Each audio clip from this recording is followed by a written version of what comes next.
Bien, bienvenidos sean todos ustedes a esta primer clase del Instituto Bíblico de Acceso Sin Límites. Gracias por estar aquí. Y bueno, pues recomendándoles primeramente a todos nuestros alumnos que nos ayuden mucho, por favor, a recordar un poquito, poner su asistencia. Van a poner aquí en los comentarios su nombre completo, así como me lo mandaron en la solicitud de ingreso. Ahora, si tú estás aquí en el Facebook viendo esta clase, que es la clase número 1 del primer nivel, donde vamos a ver el tema 1, si tú estás aquí y todavía no te has inscrito o no sabes de lo que se trata, pero te gustaría y te interesaría entrar a el Instituto Bíblico totalmente gratis, te voy a pedir que te comuniques con un servidor a través de lo que es el inbox o de manera particular, personal, para poderte yo enviar la solicitud de ingreso y que tú la puedas llenar y así oficialmente puedas estar tomando este curso. Ahora, el beneficio de tomar el curso de manera oficial es saber que tú estás tomando el curso, estás escuchando y viendo las clases y de alguna manera también estamos o vamos a estar conscientes de al final del curso entregarte un certificado o un papel con donde certifique que tú estás que cursaste este estudio de Acceso Sin Límites. Bien, pues hermanos, todos los que están dentro oficialmente del estudio, acuérdense, primer paso es poner su nombre aquí en los comentarios, abajo en los comentarios, pongan su nombre completo, así como lo enviaron en la solicitud. Y cuando usted ponga su nombre completo aquí, vamos a enviarle una pequeña encuesta de 4 preguntas referente a lo que vimos en esta clase. Cuando me la regrese contestada, ya va a tener su asistencia de la clase número 1. Entonces, para que usted esté consciente, la manera en la que vamos a hacer la asistencia es esta.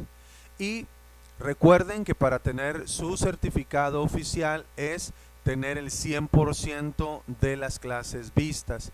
¿Por qué? Porque la ventaja aquí es que usted va a ver esta clase en el día que usted pueda, en el horario que usted pueda. Por eso el beneficio de esta clase del Instituto Bíblico es precisamente que usted lo puede tomar la clase en cualquier momento. Es de acuerdo a como usted quiera iniciar o estar en este estudio. Bien, vamos a iniciar. Primeramente vamos a iniciar con una oración. ¿Le parece? Vamos a orar.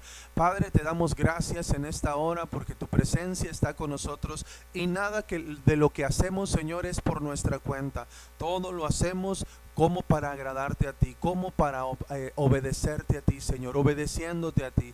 Todo lo entregamos a ti porque tú eres el Rey de Reyes, tú eres el que maneja y trae a nuestra vida el entendimiento. Por eso te pedimos que tu Espíritu Santo inunde nuestra vida, llene nuestra vida de luz y podamos nosotros recibir de ti el entendimiento de lo que tu palabra nos da y de lo que este estudio está preparado para nosotros. Padre, gracias por este tiempo y en el nombre de Jesús, cada uno de mis hermanos que está escuchando en este momento la oración, despierta en él un hambre, Señor, y que haya un entendimiento glorioso, no por nuestra capacidad, sino por tu capacidad que estás poniéndola en su vida. Te lo pedimos, Señor, en el nombre poderoso de Jesús. Amén. Bien, vamos a dar inicio entonces a nuestra primer clase. Vamos a ir, si cada uno de ustedes ahí les envié su manual por vía WhatsApp, por eso le digo, si usted está aquí y todavía no se inscribe, tengo que enviarle el manual para que usted vaya conmigo siguiendo el manual y lo pueda imprimir, lo pueda escribir. Todos nuestros alumnos que ya lo tienen, que lo tienen virtualmente o que lo van o lo tienen impreso, bueno, pues ahí vaya sacándolo porque vamos a empezar. ¿Está bien? Vamos a sacar el nombre, perdóneme, vamos a sacar el manual, por favor, vaya a su manual y usted va a ver en el manual, esta es la página principal, dice La Senda del Justo, Estudio Bíblico, primer nivel, proyecto de Acceso Sin Límites. Este es el proyecto de la del Instituto Bíblico Acceso Sin Límites. Bueno, aquí dice Pastor Juan Gerardo Lozano Hernández, Iglesia de Cristo Sendas de Justicia, un servidor, y el sello de la iglesia, el logotipo de la iglesia. Este proyecto es inspirado, dirigido y operado por Dios a través del Espíritu Santo. Damos gracias a Jesucristo por la obra completa de la plenitud de Dios. Gracias a Dios por este estudio. Todo es revelación. También hay parte de experiencia que nosotros hemos tenido. También nosotros hemos aplicado en una experiencia de aproximadamente 18 años, casi 19 años de ministerio. Hemos estado recopilando información a lo largo de nuestro trabajo, y todo esto para la gloria de Dios. ¿Está bien? Bueno, continuamos con el manual. ¿Está bien? Vamos al manual de nuevo, y estamos viendo aquí plan de estudios. Bueno, aquí vamos a ver el plan de estudios. El tema 1 es la Biblia. Como subtema está la historia de la Biblia, y como subtemas de este tema número 1 tenemos el contexto histórico y la división histórica. Aquí vamos a conocer de dónde vino la Biblia precisamente, y de hecho el tema 1 lo vamos a tratar de ver completo en esta clase. Acuérdense que las clases duran aproximadamente 1 hora, quizá un poquito menos, no me debo de pasar 1 hora, ¿está bien? Por tanto, esto vamos a tratar de verlo en una sola clase. Si es posible, el tema 1.1.1.1 y el 1.2. Si es posible, vemos hasta el punto 2, si es posible, está bien, pero si no, vamos a ver nada más el tema 1, el tema 1.1 del tema 1, ¿está bien? Es historia de la Biblia, contexto histórico y división histórica. Tratar de ver esto en esta clase. El punto 2 del tema 1 es la división bíblica, de la Biblia, los componentes de la Biblia, que estamos hablando de Antiguo Testamento y Nuevo Testamento. Probablemente podamos completar la clase completa totalmente en esta clase de 1 hora. Esperemos que sí. Vemos también el tema número 2, que es la salvación. Usted me va a decir, bueno, pero yo ya conozco ese tema. Muchas veces conocemos los temas, pero de repente no estamos realmente conscientes de la totalidad de lo que representa la salvación, y a veces nos faltan un poquito de versículos para entenderla y para poderla explicar, porque cuando tú ya tienes a Cristo, y sobre todo tú que estás en este estudio bíblico, pues yo me imagino que tú también quieres aprender para llevar el evangelio a otras personas. Bueno, este tema 2 de la salvación te va a ayudar mucho a tener muchas citas bíblicas referente a esto, referente al 2.1, que es destituidos, al 2.2, que es restituidos, que es el plan de expiación, y el plan de salvación. Vamos a ver que el plan de salvación primero tenemos que entender, porque mucha gente dice, no, pero pues yo de qué tengo que ser salvo, yo nunca he sido malo. Bueno, hay que explicarle a la gente que destituidos significa literalmente que no estamos con Dios, ¿verdad? Y restituidos, como fue el plan de expiación para poder ser salvos. Luego viene el plan de salvación completo. Este tema número 2 es para los que ya que entendemos y conocemos la salvación, tener más elementos para poder explicarlo. Y los que no tienen a Cristo y están utilizando y están en este estudio, el tema 2 les va a ayudar mucho y los va a llevar a que ustedes acepten a Jesús en su corazón con una razón o con una forma muy comprobada bíblicamente, para que usted pueda recibir a Jesús en su corazón.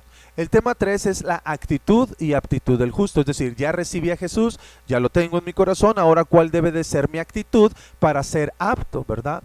Debo de tener una forma de actuar para poder ser apto, y esto le llamamos la espiral ascendente, es decir, nuestra actitud va a tener una base en la relación con Dios, y la relación con Dios nos va a dar una revelación, la revelación nos va a dar una libertad, la libertad nos va a llenar de prosperidad en todos los sentidos, y la prosperidad va a generar un impacto en la gente, y cuando la gente sea impactada vamos a generar una influencia, y al final vendrá el fruto. Esa es la manera de una vida pegada a Jesucristo, ¿está bien? Luego viene el tema 4, la senda del justo o los 5 fundamentos de Cristo.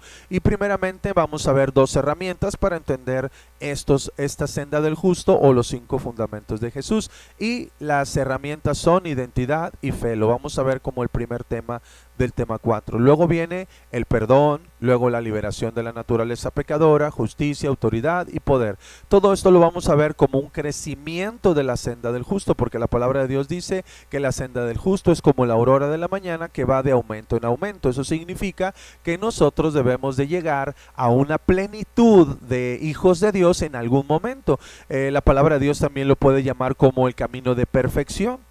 Y también Pablo lo visiona de esa manera en Filipenses 3, 12 al 15. Pero este tema va más adelante. Viene el tema número 5, que es eternidad, vida eterna y muerte eterna, porque a veces no entendemos del todo lo que es la eternidad. Aquí vamos a entender lo que es vida eterna y lo que es muerte eterna. Luego viene el tema número 6, restitución y restauración. Este tema es para aquellos que en algún momento se han alejado de la presencia de Dios, que ya recibieron a Jesús, pero se alejaron y se apartaron de Dios. Tanto para que si tú estás en esa situación, tienes armas para poder volver, o si en algún momento caes en esa circunstancia, puedes correr a este estudio para saber cómo regresar al camino de Dios. Y la otra, si tú eres un ministro, tú eres una ministro de Dios, entonces tú puedes utilizar este tema número 6 para ayudar a otros a ser restituidos y tener una restauración completa. Bien, ese es el tema número 6. Bien, el tema número 7 es el desierto. En este desierto, este tema, el tema 7 y el tema 8 fue modificado del tema original por revelación de Dios. Entonces aquí en el tema 7 Dios lo llamó el desierto, y en el desierto existe la prueba, existe el proceso, existe una consecuencia o guerra espiritual. Todo esto son diversas maneras de interpretar lo que a veces nos sucede, y a veces le echamos la culpa al enemigo, a veces creemos que estamos en una prueba, pero en realidad no. A lo mejor estamos en un proceso, o creemos que Dios nos está procesando, pero en realidad estamos sufriendo la consecuencia de haber sembrado mal. No sé. Este tema número 7 nos va a ayudar mucho a despejar todas estas ideas y poder establecer un plan de trabajo, ya sea una prueba, un proceso, una consecuencia o guerra espiritual. Bien, el tema 8 es la guianza del Espíritu Santo. Bueno, aquí se me fue, le tengo que poner S mayúscula, perdóneme, pero bueno, es Espíritu Santo. Y lo vamos a dividir en 3 temas. La guianza del Espíritu Santo es dirección, es para dirección, pero viene por 2 vías, por inspiración o por revelación. La inspiración y la revelación son 2 cosas diferentes. Bien, hasta aquí usted está viendo la introducción, o más bien los temas, el índice, ¿verdad? Los 8 temas que tienen el primer nivel. Nosotros vamos a manejarlo desde ahí. Hoy vamos a ver el tema 1, vamos a tratar de verlo en una sola clase o 2 clases, dependiendo cómo se comporte este momento o este tiempo de aprender. Llevamos aproximadamente unos 10 minutos, un poquito más de 10 minutos, tanto en la oración, en la introducción y en esta parte de lectura del principio. Pero bueno, vamos de lleno entonces, por favor. Vamos de lleno entonces literalmente a gloria a Dios. Vamos de lleno a el manual para iniciar el tema número 1. Tema número 1, la Biblia. ¿Está bien? La Biblia, ese es el tema número 1. Y vamos a empezar. Dice raíz etimológica. La raíz etimológica de la palabra Biblia viene del griego biblia, plural biblión o libro, que es cuaderno, diminutivo de biblos, que es papiro o libro, por ser la Biblia un conjunto de libros. ¿Está bien? Entonces, en el plural biblón o libro, cuaderno, diminutivo biblos, que es papiro o libro, porque en la antigüedad no eran los libros literalmente como nosotros hoy los tenemos, ¿verdad? No eran los libros así como estos. Así no eran los libros antes. Los libros eran en papiros, eran rollos, y mucho más antes, ¿verdad? También se hacían en rollos de piel de carnero, de pieles de animales, y ahí es donde por lo regular se hacían este tipo de libros, o bueno, llamados libros, ¿sí? Pero no eran como por tanto eran rollos o eran papiros. Por eso también se le hace la referencia a que la Biblia o el nombre Biblia viene de el conjunto de libros o papiros, vaya. Luego dice ahí, el término griego procede de biblos, que también dice ahí, nombre de una antigua ciudad fenicia de la costa del Líbano, es decir, al norte de Jerusalén, cerca de la costa en el Líbano. De ahí ese lugar se llamaba Biblos, y esa ciudad llamada Biblos, referente a los papiros, era un centro comercial del papiro, justamente el papel con el que se escribía y se podía hacer copias de algún escrito y demás. Entonces, por eso es la Biblia con estos términos o esta terminología de los dos, significa Biblia, conjunto de libros. ¿Está bien? Ese es el nombre y el significado, y su raíz etimológica es del griego. ¿Está bien? Bueno, ahora viene, en el principio, para que usted vaya comprendiendo, estamos hablando de la Biblia y vamos a hablar de bueno, vamos a hablar un poquito del contexto histórico, pero primero vamos a ver acá. Los primeros libros los primeros libros o los conjuntos de libros se dividía en tradición escrita, que era la Torá. Estos son los primeros escritos sagrados, bíblicos o judíos, está bien, o israelitas, ¿verdad? Eran los primeros libros escritos, perdóneme, sagrados. Se dividían en tradición escrita, que era la Torá, y la tradición oral, que era el Talmud. ¿Está bien? Tenían dos libros en el Antiguo Testamento, y uno era la Torá y el otro el Talmud. Bien, la Torá es la ley, pero en el año 500 aproximadamente antes de Cristo, cuando el pueblo griego dominó la tierra de Israel y ya se terminó el imperio persa y empezó el imperio griego, en ese momento los griegos denominaron a la Torá como Pentateuco, que significa 5 libros. Penta, que es 5, y teuco, referente a los libros. ¿Está bien? Escritos dictados directamente por Dios a Moisés, en los cuales se dicta la ley de Dios, y Dios establece un pacto con la humanidad en Abraham y su descendencia. ¿Está bien? Todo esto es lo que significa la Torah. Esa era la tradición escrita. Luego viene el Talmud. Dice, escritos que fueron siendo recopilados durante aproximadamente 1200 años, donde se fue narrando historias, profecías, reglamentos e indicaciones de Dios a lo largo de la formación del pueblo israelita. Y ahí entran los salmos, y ahí entran las crónicas, los libros de los reyes, ahí entran las profecías de Isaías, de Ezequiel, de Jeremías, de Daniel. Esto, como dice aquí, fueron escritos que fueron recopilados durante aproximadamente 1200 años, donde se fue narrando historias, profecías, reglamentos e indicaciones de Dios a lo largo de la formación del pueblo de Israel. ¿Está bien? Igual, ya sabe, si usted tiene una duda, como ahorita la clase es grabada, usted apunte dudas mientras está escribiendo o mientras está tomando la clase, y el día que abramos el en vivo para dudas, usted ahí me dice las dudas y yo voy a tratar de resolverlas. ¿Está bien? Luego vamos a seguir leyendo. Dice, en su gran parte la iglesia judía ortodoxa se basa en los lineamientos de los fariseos y saduceos, dictados e interpretados por ellos del Talmud, más que de la Torá. Actualmente la iglesia judía ortodoxa no toma tanto la Torá, sí la toma, pero no tanto, se va más a las tradiciones del Talmud. ¿Está bien? Las tradiciones que dicta el Talmud más se van a esa forma de establecer un lineamiento o un seguimiento religioso. ¿Está bien? Entonces, seguimos leyendo. La Biblia fue escrita el Antiguo Testamento del año 1600 antes de Cristo, esto es en el libro de Job, al año 424, entre el 424 y el 400 antes de Cristo, con Nehemías, que fue el último libro que se escribió.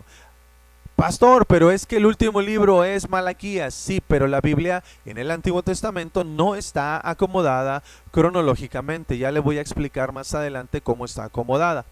Luego el Nuevo Testamento se escribió desde el año 45 después de Cristo. El libro de Santiago fue el primer libro, que para esto se los menciono. Santiago es el hermano, el segundo hijo de María y José, o más bien el primer hijo de María y de José, después de Jesús, y él escribió el primer libro en el año 45 después de Cristo, y se escribió el último libro del Nuevo Testamento en el año 95 aproximadamente después de Cristo, y fue el Apocalipsis. ¿Está bien?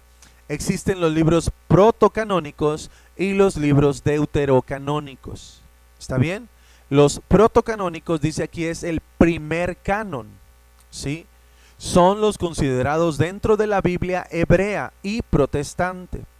Son los libros protocanónicos porque tienen el primer canon. Y luego los deuterocanónicos, que son los del segundo canon, y también llamados apócrifos, son los que no son considerados como inspiración divina. Los deuterocanónicos son los que no se reconocen como una inspiración de Dios. ¿Está bien? Bueno, ya sabe, si tiene dudas, apúntelas. Bien, para saber, bueno, pastor, pero dice que el primer canon, dice el primer canon y el segundo canon. Pues, ¿qué significa canon? Bueno, aquí dice, según la explicación tanto del diccionario como de la historia y fundamentos de las doctrinas, dícese que el canon es un conjunto de normas, especificaciones y características perfectas que se toman en cuenta para aceptar una conducta, un proceso, un objeto o admitirlo en algo. Y admitirlo en algo. En el caso de la Biblia, pues que sea un libro sagrado para que se considere un libro sagrado. El canon es un conjunto de normas, especificaciones y características perfectas que se toman en cuenta para agregarlos a la Biblia como un libro sagrado. Entonces, el canon es literalmente eso. Los libros protocanónicos son los primeros que se utilizaron y son los que tienen el canon real, el canon completo, y son los que están dentro de la Biblia hebrea y protestante. Los deuterocanónicos también están, también en la Biblia católica, por ejemplo, también hay protocanónicos. Pero en la Biblia católica también tiene libros deuterocanónicos, que son del segundo canon, que se consideran apócrifos y que son, estos no están considerados dentro de un canon para agregarlos a un libro sagrado. ¿Está bien? Si tiene dudas, ya sabe, las apunta, por favor. Apunte las dudas. Si usted tiene dudas, apúnteme las dudas, y cuando tengamos el en vivo las va vamos a tratar de resolvérselas. ¿Está bien? Bueno, continuamos. Ahora vamos a la historia de la Biblia, que es el 1.1. ¿Está bien? La historia de la Biblia. Vamos a iniciar con contexto histórico. Entonces, el contexto histórico de la Biblia es, la primera Biblia es Tanaj o Tanakh. La Biblia, literalmente como la conocemos, se formó, y la primera Biblia fue la Tanaj o la Tanakh. Fue formada por el canon del Sinaí, oficializada en el año 110 después de Cristo. Fue la primera Biblia que se escribió. Dice ahí, el idioma en el que se escribió fue el arameo, que era el de la época de Cristo, y hebreo original, que era de la época de Moisés. Pero hay unas excepciones de algunos, por ejemplo Lucas, que escribió en griego. Pero en su gran mayoría fue arameo y hebreo. Y fueron, dice aquí, solo se realizó el conjunto de escritos originales bajo el canon de Sinaí. Es decir, no hubo una traducción, no, simplemente se conjuntaron todos los libros que en el Antiguo Testamento, o más bien aquellas personas del Antiguo Testamento tenían como, como libros sagrados a estos libros. ¿Está bien? Le quiero decir, o sea, le estoy diciendo, la Tanaj, simplemente del idioma hebreo, o aquellos escritos, la Torá y todos los que estaban en el Talmud que fueron agregados, también los del Nuevo Testamento, simplemente se hicieron en conjunto. La primera vez que hubo un conjunto de libros para formar una Biblia o un solo libro de todos los escritos fue en el año 110 después de Cristo y fue llamada la Tanaj o Tanakh. ¿Quién la hizo? La segunda generación de apóstoles o discípulos de Jesucristo. ¿Está bien? Bien. Ahora sí, regresamos. Para que esté aquí esté, que vayamos al pie de la letra acá en el manual. ¿Quién lo hizo? La segunda generación de apóstoles o discípulos de Cristo. ¿Está bien? Luego viene, también se formó la Septuaginta. La Biblia Septuaginta, que también es llamada la Biblia de los 70, fue modificada por el canon palestinense. Su única modificación fue la traducción. Fue traducida del arameo y hebreo original al griego. Y por eso se llamó Septuaginta. Fue oficializada en el año 150 después de Cristo, es decir, 40 años desde que se recopiló la Tanaj. Aunque su escritura empezó a formarse desde el año 200 antes de Cristo, con los años fue revisada por el canon de Alejandría y se tradujo al griego. ¿Quién la realizó? 70 hombres eruditos, entre griegos, egipcios y romanos. Bien, quiero hacerle un comentario pequeño acerca de la Septuaginta. La Septuaginta, usted va a buscar información y va a decir ahí que la Septuaginta fue creada en el 200 años antes de Cristo.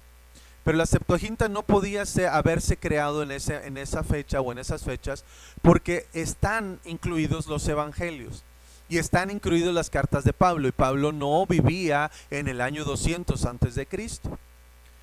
Pero todos los libros y todo donde busque la información le van a decir que la Septuaginta fue desde el año 200 antes de Cristo. Lo cierto es que la historia de hebrea hace una pequeña referencia acerca de esta Biblia. Por eso la Septuaginta es muy aceptada. La Septuaginta es muy aceptada por la religión católica porque es la base de lo que ellos estudian. Pero es muy defendida de que es la primera y de que fue mucho antes, de que fue 200 años antes de Cristo. Pero no podían haber hecho la Biblia 200 años antes de Cristo cuando Jesucristo todavía ni llegaba. Primera cosa que no está bien. La segunda cosa es que aquí tienen dos cánones, y los dos cánones apoyados por uno más adelante que ahorita les voy a explicar, que es el Códice Vaticano. Lo que es el canon palestinense, el canon de Alejandría y el Códice Vaticano, literalmente oficializaron 7 libros más y le agregaron 7 libros más a la Biblia de la Septuaginta para darle su especie de validez. Pero ellos reclaman que desde el año 200 se escribió. ¿Por qué? Porque hay libros dentro de la Septuaginta que son del año 200 antes de Cristo. O sea, el libro de los Macabeos, hay unos libros de esa Biblia que están desde antes. ¿Me explico? Y me van a decir, bueno, pues nosotros tenemos libros desde antes, tenemos la Torá, tenemos el Pentateuco, tenemos todo eso. Sí, pero ellos no tienen el canon del que yo estoy hablando. Bueno, regresando para no desviarme mucho del tema, esta Biblia Septuaginta la iniciaron a querer recopilarla 200 años antes de Cristo. Lo cierto es que fue oficializada 150 años después de Cristo, o sea, 350 años se tardaron ellos para oficializarla. ¿Por qué razón? Pues ahí le va, porque eran 70 hombres, dice aquí, entre egipcios, griegos y romanos. No había ningún judío. Acuérdese que la iglesia cristiana evangélica nace primero con los judíos. Luego los judíos nos predican a nosotros los gentiles. Y es donde inicia la gracia y la iglesia para todas las naciones. Pero estos 70 hombres eran antes de Cristo y eran egipcios, griegos y romanos. Entonces no tienen un sentido de inspiración divina. Pero bueno, ese no es el tema. El tema es que ellos la escribieron, solamente agarraron la Tanaj y la Tanakh, esperaron literalmente a que la primera generación de discípulos, la segunda generación de discípulos hiciera la recopilación, y lo que ellos no pudieron en 200 años, en 300 años, ellos agarraron aquella y en 40 años simplemente la tradujeron a el griego y la oficializaron, ¿verdad? Nada más, esto sucedió. Ok, luego después la Septuaginta se sometió a una valoración del Códice Vaticano. Ya existía el Vaticano en el año 1400 y ahí se adhirieron 7 libros considerados deuterocanónicos, o sea, del segundo canon o apócrifos, ¿está bien? Luego vino una persona, Quiroga, que ya era español, en el año 1527 y tradujo la Biblia, la Septuaginta, del Códice Vaticano a el español. Fue la primera Biblia de la Septuaginta traducida al español en 1527, y al final Nácar y Colunga, ellos dos fueron encargados de hacerle la segunda revisión, y de ahí deriva la Biblia Jerusalén, que es la que hoy actualmente utilizan los católicos. Bien, luego vemos también, así como la Tanaj y Tanakh, la Septuaginta, también existió la Vulgata, y la Vulgata, la Biblia Vulgata, fue a la par de la Septuaginta. La palabra lo dice claramente, vulgata, que es del vulgo, o sea, del pueblo. Eso significa la palabra vulgo o vulgata, ¿está bien? Es la Biblia del pueblo. Entonces, esta Biblia que también salió, dice aquí, mantuvo el canon del Sinaí, solo modificó la traducción del hebreo, fue traducida del hebreo y arameo original a latín, totalmente fue traducida a latín. Fue oficializada en el año 200 después de Cristo. Su idioma es el latín. ¿Quién la realizó? La tercera generación de discípulos. ¿Está bien? Está la Tanaj, está la Septuaginta y está la Vulgata. Son las tres ramificaciones oficiales e importantes de la Biblia. ¿Está bien? De estas tres, de la Tanaj, de la Septuaginta y de la Vulgata, con los años hubo más divisiones y hubo otras derivaciones de esas Biblias, pero la base fundamental son la Tanaj, Tanakh, la Septuaginta y la Vulgata. Ahora, dice aquí, la realizaron la tercera generación de discípulos, ¿está bien? Ok, luego viene en esta Vulgata, viene Casidoro de Reina, que fue la primera revisión y traducción, la primera revisión de traducción y traducción al español en 1569 después de Cristo, y esta Biblia se llamó la Biblia del Oso. Luego después vino Cipriano de Valera, que le hizo la segunda revisión,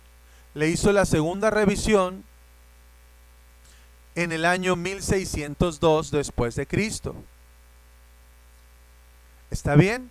Luego viene otra revisión, una tercera revisión, en la traducción en 1909. Quedó con los apellidos en honor a los primeros que de hacerle las primeras revisiones al español, Casidoro de Reina y Cipriano de Valera. Por eso se llamó Reina Valera 1909. Luego vino otra traducción más y se llamó Reina Valera 1960. Cuarta revisión de traducción y actual versión aceptada por la Iglesia Evangélica. Ahora, de aquí derivan muchas otras Biblias, como la King James, Dios habla hoy, lenguaje actual, de aquí los derivan. ¿Está bien? Si tienen dudas del contexto histórico, ya sabe, apúnteme en una libretita si tiene dudas acerca del contexto histórico, y en la clase virtual de en vivo, en la videoconferencia en vivo, ahí vamos a despejar dudas acerca de todos estos temas. ¿Está bien? Bien, continuamos. ¿Tenemos tiempo? Sí, tenemos tiempo. Vamos a avanzar a el tema 1.1.2, división histórica. Que aquí simplemente es, ya vimos el contexto histórico, aquí la vamos a dividir en un cuadro sinóptico. ¿Está bien? Ok. Entonces, vemos la división histórica. Lo que ya vimos simplemente está en un cuadro sinóptico haciendo una división. Escritos originales. De los escritos originales, que era el Talmud, la Tanaj, de ahí se recopiló, perdónenme, el Talmud y la Torá. De ahí se recopilaron todos los libros, se agregaron el Nuevo Testamento, todas las cartas de Pablo, los evangelios, y se llamó Tanaj o Tanakh. De aquí se tradujo al griego y se llamó Septuaginta, y se tradujo al latín y se llamó Vulgata. La Septuaginta es el del canon palestinense y después el canon de Alejandría. Acuérdese, palestinense, que no tiene nada que ver con los judíos, de Alejandría, que son de egipcios, no tiene nada que ver con los judíos, con el pueblo de Dios, no tiene nada que ver. Luego ellos le agregaron el Códice Vaticano en 1400, donde le agregaron 7 libros. Luego viene la revisión de Quiroga, 1527, Nácar y Colunga, 1947, y bien las versiones modernas de la Biblia Jerusalén, que es la Biblia católica. La Vulgata tuvo también sus revisiones, Casidoro de Reina en 1569, la Biblia del Oso, Cipriano de Valera 1602, Reina Valera 1909, Reina Valera 1960, que es la actual Biblia evangélica, y de ahí versiones modernas como la King James, Dios habla hoy, lenguaje actual, etc. Esa es la división histórica de la Biblia. ¿Está bien? Ahora viene un tema que es la división de la Biblia. A lo mejor este tema es un poquito largo, y si es largo lo vamos a ver en 2 clases, porque quiero ver totalmente todas las cuestiones de esta clase, ¿verdad? De todos los puntos completos de la clase. Entonces, el 1.2 de esta clase, el 1.2 es la división de la Biblia. ¿Cómo se divide la Biblia? La Biblia se divide en Antiguo Testamento y Nuevo Testamento. El Antiguo Testamento significa primer pacto, ¿sí? Y de ahí se dividen en 1, 2, 3, 4, 5 tipos de libros. Se divide el Antiguo Testamento. Se divide primero la ley o Pentateuco, que es 5 libros.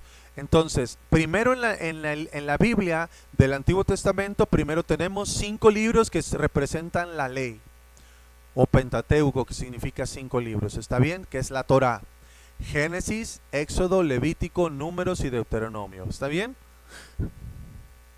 Luego viene la división de libros históricos: Josué, Jueces, Ruth, primer libro de Samuel, segundo libro de Samuel, primer libro de Reyes, segundo libro de Reyes, primer libro de Crónicas, segundo libro de Crónicas, Esdras, Nehemías y Esther. ¿Está bien?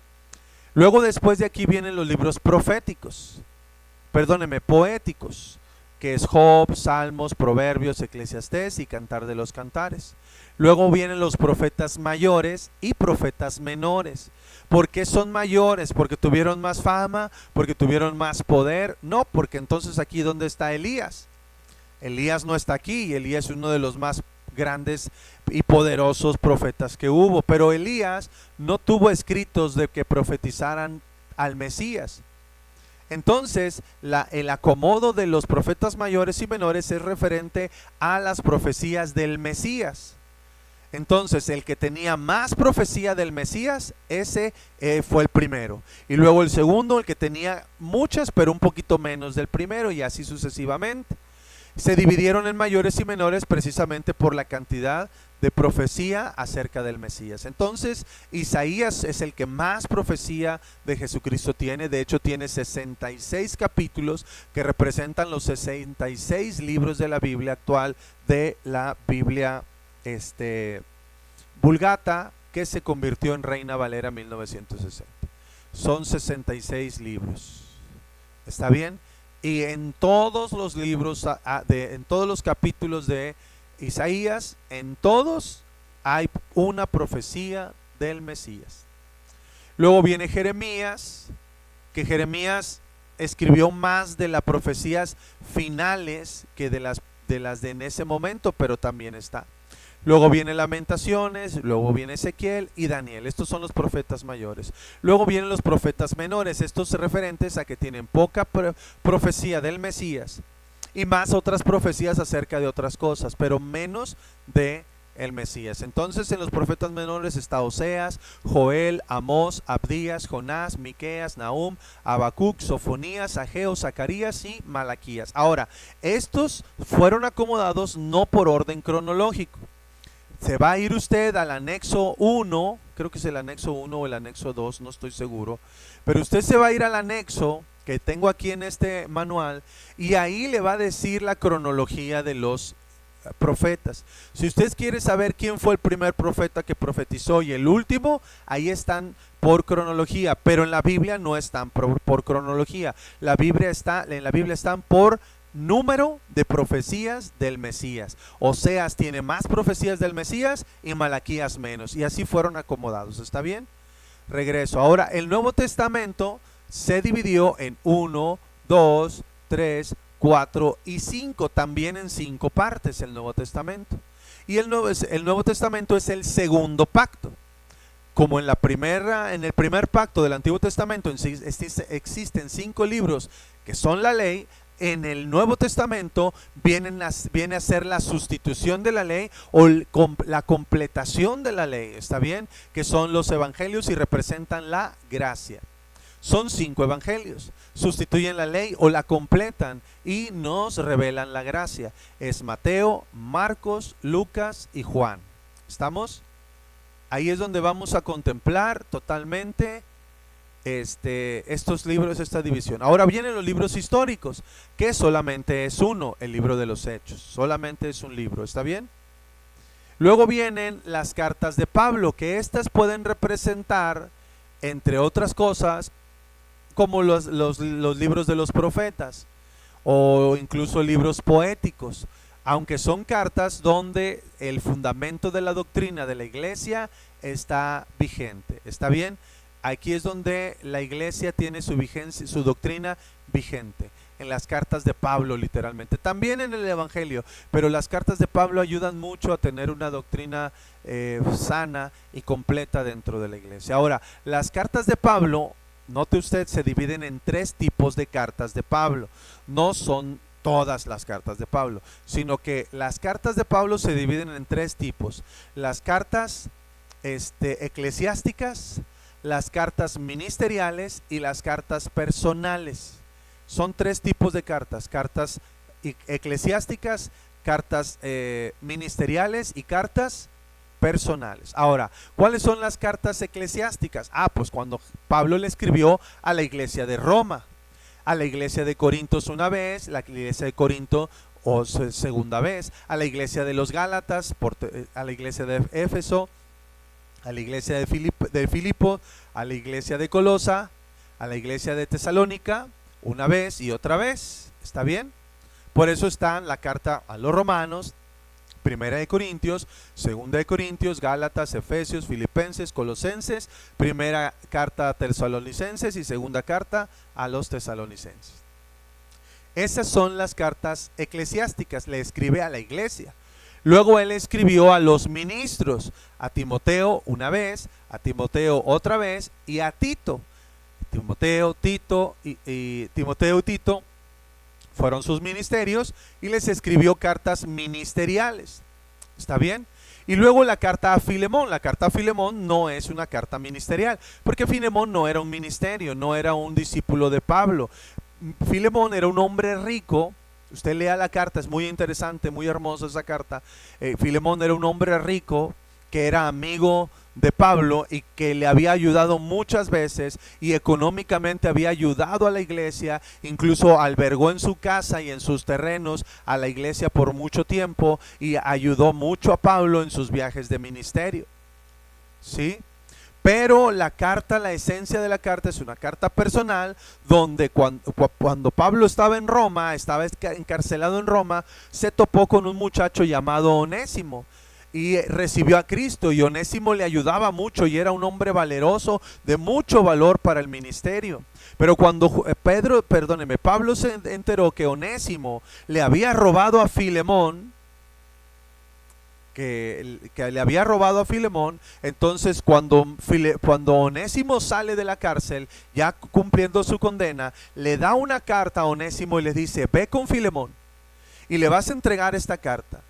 Y si él te dijere que tú le tienes que pagar, le vas a pagar todo, pero le vas a dar la carta. Y cuando lo vea, en la carta le dice: mira, Onésimo es una persona excelentísima que me ayuda mucho en el ministerio. Te pido que lo trates como a mí, aunque sé de la deuda que tiene contigo porque te robó.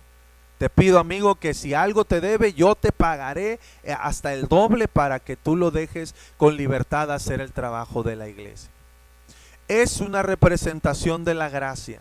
Estando nosotros encarcelados en el pecado, fuimos liberados y fuimos con una carta, y esa carta fue la que Jesucristo puso en la cruz y la publicó a manera de que nos hizo libres, y fuimos y la entregamos a nuestro deudor, y ya no debemos más, sino que Cristo pagó nuestra deuda. Es una representación. Entonces esta es la última carta de Pablo, que es la carta personal a Filemón. Luego vienen las cartas generales, cartas de Hebreos. Nadie sabe quién escribió Hebreos, por eso es general. Hay quienes dicen que es Pablo, pero no hay manera de saberlo, entonces se ponen como cartas generales. Hebreos, Santiago, primera de Pedro, segunda de Pedro, primera de Juan, segunda de Juan, tercera de Juan, y Judas, que también era uno de los hermanos de Jesús. Y luego se dividen al final los libros proféticos. Nosotros solo tenemos un libro profético y se llama Apocalipsis. ¿Está bien? Bien, esa es la división completa de la Biblia. ¿Qué sigue más adelante? Más adelante sigue libro por libro explicado qué es, quién lo escribió, cuándo fue escrito, libro por libro. ¿Está bien? En el Antiguo Testamento, la Torá, que era la ley, o Pentateuco, 5 rollos o recipientes. El Génesis, ahora la palabra Génesis es griego, el original hebreo es Bereshit. Ese es el original hebreo para mencionar Génesis, pero no significa Bereshit Génesis.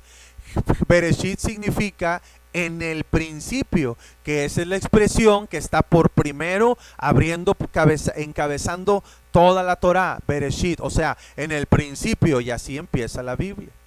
Pero acuérdese que aquí hay un detalle: cuando la Biblia cuando la Torá era la Torá, no eran 5 libros, era un solo libro, ¿sí? No eran 5 libros, era uno solo. Pero aquí se le denomina Bereshit porque dice en el principio. En griego la raíz etimológica es geneseos, que significa los orígenes. Por eso es Génesis, del griego al español. Por eso es Génesis. El autor oficialmente es anónimo, ya que en ninguna parte del libro menciona quién lo escribió. ¿Está bien? Gloria a Dios, es anónimo oficialmente, pero la Torá, incluyendo el Génesis, se le atribuye a Moisés como autor. Eso por la tradición oral, por el Talmud. ¿Cuándo fue escrito? Moisés escribió la Torá entre el año 1446 y en el año 1250 antes de Cristo. Bien, no es porque Moisés vivió mucho tiempo, es porque en esa etapa se dio a entender que por esos años pudo haber estado Moisés en Egipto, por esos años pudo haber sido la salida de Egipto. No hay una exactitud de saber qué año, pero puede ser entre 1446 y 1250 antes de Cristo. Entonces, en esas fechas o en esos años pudo haber salido, o sea, está el registro de la salida de Egipto, y fue en el momento que se escribió. La tradición escrita única, la tradición dice que es un escrito único, un solo libro. Esdras, Nehemías y algunos otros catalogaron los escritos en el año 900 al 500 antes de Cristo. Y ahí fue donde hicieron 5 libros. Esdras y Nehemías y algunos otros fueron los que hicieron la división, y de ahí toma su nombre del Génesis alrededor del año 200 antes de Cristo, debido a la influencia griega. Ya cuando el imperio griego estaba abrazando a los judíos, a los israelitas. ¿Está bien? Bien. ¿Para qué fue escrito? ¿Para qué se escribió? Para explicarnos la creación y enterarnos del origen del pecado y sus consecuencias. Y nos cuenta la trayectoria del hombre y de la promesa de Dios haciendo un pacto. Para eso fue escrito el Génesis. ¿Qué encontramos en el Génesis? La historia narrativa de la creación del año 4000 antes de Cristo hasta el año 1700 antes de Cristo. Luego viene, para avanzar, viene Éxodo. El Éxodo del griego Éxodos, que es salida. El autor igual, es como Génesis, es anónimo. Todo esto, el autor, cuando fue escrito, el autor y cuando fue escrito va a ser igual que Génesis. Porque acuérdense que era un solo libro. Y todo lo que hablamos en autor y cuando fue escrito, todo eso se repite porque era lo mismo. ¿Está bien? Solamente vemos aquí, ¿para qué fue escrito? Para hacernos entender la comunicación estrecha que Dios quería con su pueblo. Número 1, dándose a conocer como yo soy, Jehová. Número 2, haciendo un pacto con ellos, redención. Número 3, otorgando sus mandamientos, la ley. Número 4, comunión en medio del pueblo, el tabernáculo. ¿Qué encontramos en Éxodo? La continuación de la historia narrativa de la creación, subsecuente a la salida del pueblo de Israel de Egipto del año 1700 al año 1400 antes de Cristo. ¿Está bien? Luego viene el libro de Levítico, la tradición al griego relativo a los levitas o de la tribu que servían a Dios sin heredad. Entonces es el gentilicio de los hijos de Leví, por eso se le llama Levíticos. Y ahorita vamos a ver por qué. Bueno, autor anónimo, fue escrito, es lo mismo que los otros dos porque fue un solo libro. Dice, ¿para qué fue escrito? Para hacer notar, notar y reglamentar los deberes del sacerdote en el tabernáculo y en servicio perpetuo a Israel, de Israel a Dios. Además, normas litúrgicas y algunas leyes morales. Viene el libro de Números, que en latín es Artimoi, que significa números, por los dos censos militares que están en este libro, en los capítulos 1 y 26. El título en hebreo es Bemidbar, que significa en el desierto. Autor igual es anónimo, cuando fue escrito lo mismo que los otros porque fue un solo libro. ¿Para qué fue escrito? Para hacer notar la soberanía de Dios, tanto la consecuencia de la incredulidad y la gracia para cumplir su promesa, además de los dos censos militares. Deuteronomio, su nombre es griego y significa segunda ley o repetición de la ley. Autor, lo mismo que el anterior. Cuando fue escrito, igualito lo mismo. Y luego después vemos para qué fue escrito. Para un recordatorio a la generación que sí entraría a la tierra prometida, haciendo enmarcar la naturaleza de Dios, la relación que deberían de tener con el pacto de Dios y la respuesta de fe de su pueblo. Ahí termina lo que es el libro, el Pentateuco, los 5 libros de la ley. Ahora vamos a ver la siguiente clase vamos a ver libros históricos. Estamos por terminar la clase, estamos ya terminando, vamos a dar ya casi 1 hora de clase. Vimos el tema 1, la Biblia, su contexto histórico, su división histórica. Vimos del tema 2, toda la división de la Biblia, cuál es la división de la Biblia. Conocimos su historia, conocimos un poquito de una cosa y de la otra. Y empezamos a analizar libro por libro. Ahorita nada más analizamos 5 libros.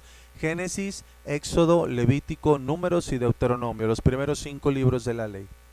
Y así la siguiente clase vamos a abarcar todos los demás para tratar de complementar y completar un estudio lleno de sabiduría y de entendimiento de cada libro. ¿Está bien? Vamos a ver Antiguo Testamento y Nuevo Testamento. Vamos a ver todos los libros para ir entendiendo completamente la Biblia. ¿Está bien?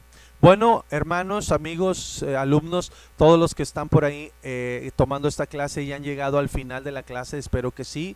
Yo sé que como al ser grabado puede ponerle pausa, puede comer sus alimentos mientras. La ventaja de que es grabado es que usted lo puede llevar al ritmo que lo pueda llevar.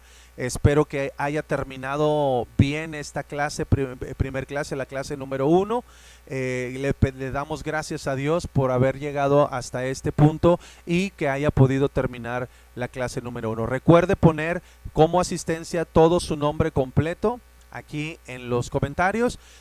Justo cuando yo vea su nombre, le envío 4 preguntas para que usted me las conteste y yo ponerle asistencia que sí estuvo con nosotros en la clase número 1. ¿Está bien, hermanos? Dios les bendiga a todos. No les voy a pedir que compartan este video porque pues este video es solo para los alumnos, aunque insisto, si tú estuviste en esta clase y te gustó, quieres ingresar, ponte en contacto conmigo para enviarte la solicitud y enviarte también el manual de estudio y que estés aquí registrado para que cuando terminemos te enviemos el certificado o el papel que certificamos que pasaste por este estudio. Hermanos, Dios les bendiga mucho. Espero que estén bien, que estén gozando junto con Dios y que se estén regocijando en esta clase que es para ustedes. Es totalmente gratis. Usted sabe que nosotros como hijos de Dios nos movemos conforme a lo que Dios pone en nuestro corazón. Aquí nosotros no le vamos a pedir absolutamente nada y la palabra de Dios nos dice que cada uno dé como propone su corazón. Hermanos, no vamos a estar cerrados por si alguien quiere hacer una aportación, pero no es necesario, no es indispensable. Al contrario, usted tiene que seguir esta clase, hasta este curso, hasta que se termine, y si no pudo dar, no se preocupe porque no es a nosotros, es a Dios. Dios les bendiga, muchas gracias por estar aquí, esténse pendientes de la próxima clase.